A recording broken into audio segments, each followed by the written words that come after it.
तो मोदी जी यूएई में क्या कर रहे हैं?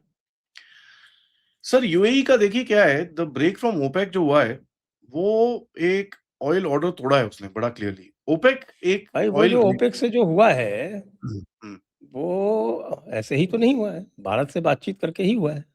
हाँ, 100%। अगर आप याद करें कि शेख जायद यहाँ पर आए थे और एक that is 27 something.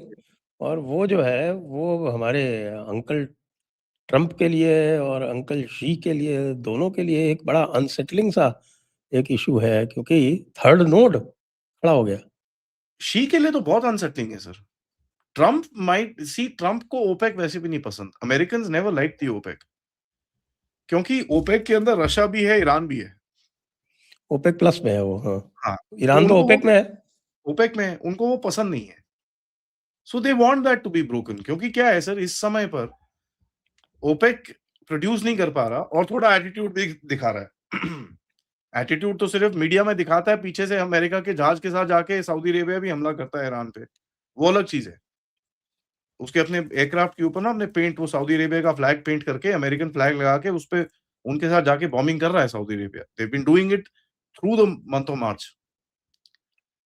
But OPEC जो एक स्ट्रक्चर्ड अलायंस था जिसने ऑयल को रेगुलेट करा हुआ था कि भई आप इतना ही बेचोगे, क्यों थोड़े पैसे ज़्यादा बनाते हैं।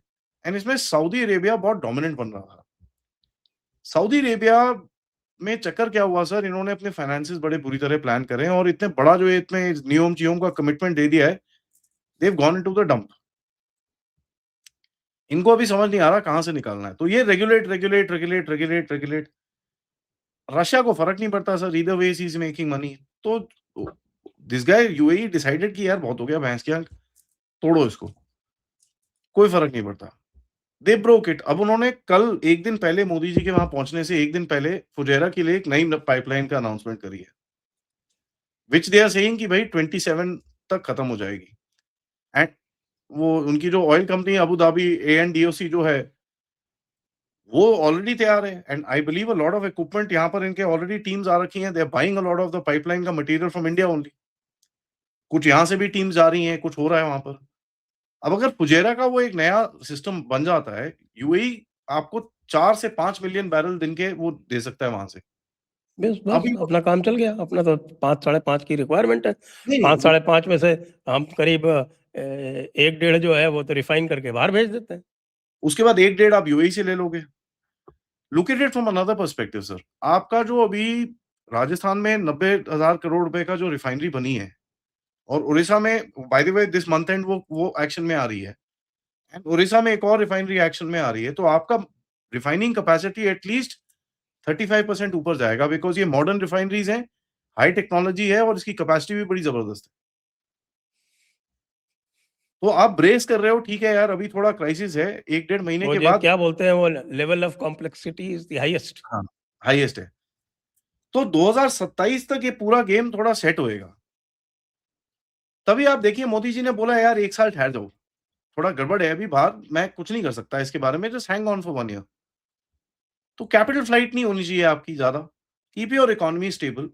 अपना आप इंटरनल जो धूम-धड़ाका करना है because the world is too busy to notice. अगर आप इधर-उधर 3-4 किसी के कान के नीचे मार भी देते हो। They are too busy to notice. इस बीच में आप जाके यूरोप को भी थोड़ा-सा लपेट रहे हो साथ में। यूएई ऊपर से आपके साथ बोलता है कि साहब ऐसा है कि 30 मिलियन बैरल मैं आपके पास और रख देता हूँ। वैसे भी कोई 15 10-15 मिलियन बैरल इसके यहाँ पर ऑलरेडी पड़े हुए हैं स्ट्रेटेजिक रिज़र्व यूएई के।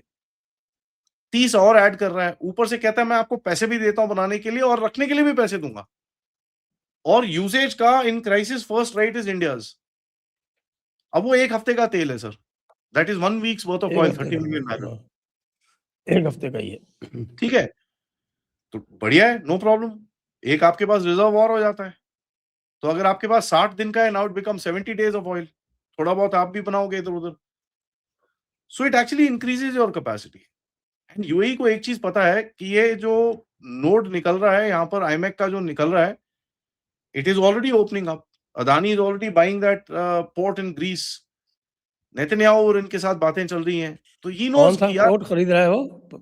एंड फिर मेक पहले तो पोर्ट अलेक्जेंड्रोपोल जो था वो पिरायस था, लेकिन पिरायस के पास में कहीं कुछ और खरीद रहे हैं ना? अलेक्जेंड्रोपोली पोर्ट।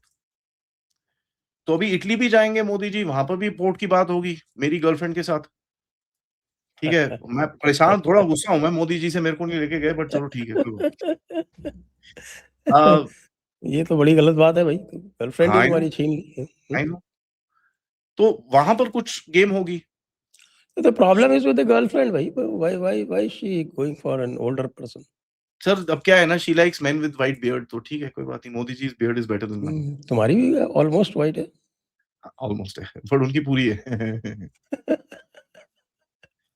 तो the Europe, this whole Middle East, Europe का जो पूरा मल्टीपोलर स्ट्रक्चर निकल रहा है बाहर, और देखिए एक चीज़ याद करिएगा sir, Middle East is no longer going to be a energy power house.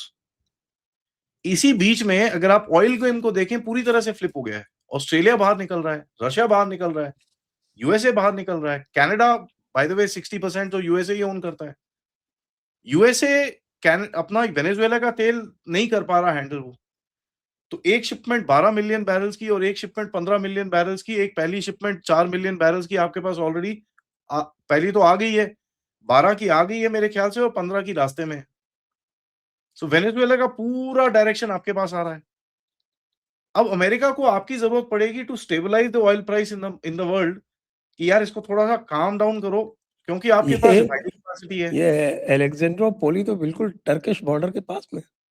हाँ, हाँ, इसका और भी गेम है, वो डियोडनल स्ट्रेट्स, वहाँ पर बहुत बुरे, Turkey will cry about this, बहुत रोएगा ये। We can talk about that also, अगर आप इसका आपने जैसे ज्योग्राफी देख ही ली है, वो रोएगा बहुत बुरी तरह से। वो आई एम टेलिंग यू, बहुत रोएगा। और जी20 की अभी मीटिंग में आप देखना, एर्दोगान आके मोदी जी से, sir hello sir, how are you sir, great friend sir, he will try and do all that stuff, because उसको दिखता है वहाँ नहीं, पर, यार ये वो तो इस्लामिक नेटो बना रहा है ना, वो तो इस्लामिक हाँ, नेटो बना बना रहा ले सर, कितना टाइम चलेगा वो भी देखते हैं, पाकिस्तान की है। भी बात कर सकते हैं। वो तो ये इस्लामिक पूरा जो नेटो बना गेम, रहा है, हमारा मेडिटेरेनियन क्वाड बन रहा है। हुँ, नाउ चाइना रियलाइजेस कि ये तो साला पूरा हमारा, मेरा तो एनर्जी पूरा हाथ से गया, what the hell am I supposed to do? तो रशिया से ले रहा है वो, थोड़ा बहुत मिडल ईस्ट से लेगा, थोड़ा बहुत, by the way China will buy diesel from you, मेरे भी ये लिख के ले लो। प पिछले साल भी खरीदा था, they will buy diesel from you also. वो बोलेंगे यार चल ठीक है, तू ही दे दे भाई, मिल नहीं रहा मेरे को। But the worst is China has agreed to buy oil from America. भाई तुम तो डॉलर छोड़ रहे थे, अब तो डॉलर पकड़ रहे हो तुम, अपनी ऑयल को दोबारा डॉलराइज़ कर रहे हो। सो मेरे हिसाब से ठीक है, अमेरिका खुद साला गड्ढे में खड़ा है, लेकिन जो उसका ईरान का गेम रहा है, that is hurt China. To a point Iran में भी चक्कर चल रहा है जो, that was actually the major reason also. वो एग्ज़ैक्टली, डे कहीं 1 पे से मैं निगाहें कहीं पे निशाना वाला मामला है। Been saying this since day और 1 सर। इजराइल इजराइल का गेम कुछ और था, लेकिन यूएसए का game was different. Now you look at the, वो इनका जो क्या है, ईरान का वो जो जगह है ना, क्या है वो, क खर्ग आइलैंड। हम्म। लेटेस्ट रिपोर्ट जो आई है सर, 80,000 बैरल्स खर्ग आइलैंड की ज़मीन पे पड़ा हुआ है। It's on the floor, it's just, last week they were throwing oil in the sea, पूरी दुनिया ने बोला, "ओए बेवकूफ, ये मत कर।" तो they stop that, now they are throwing it on the floor. कितना टाइम सर्वाइव करेगा ईरान इस चीज़ को?